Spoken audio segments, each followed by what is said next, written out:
Madali lang sabihin na ayaw mo na. Madali lang sumuko, huminto, o umalis.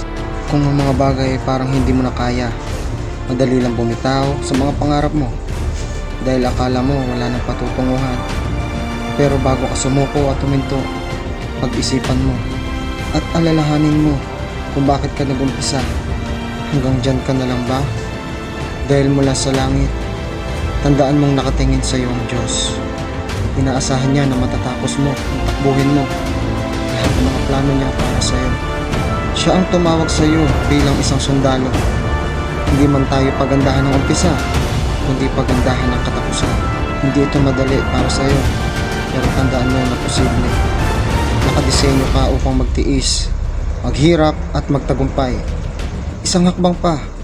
Ngayon ka pa ba titigil? Alam mong malayo ka na. Laban lang, sulong lang. Lagi mo tatandaan na kasama mo ang Diyos. 2 Timothy chapter 2 verse 3.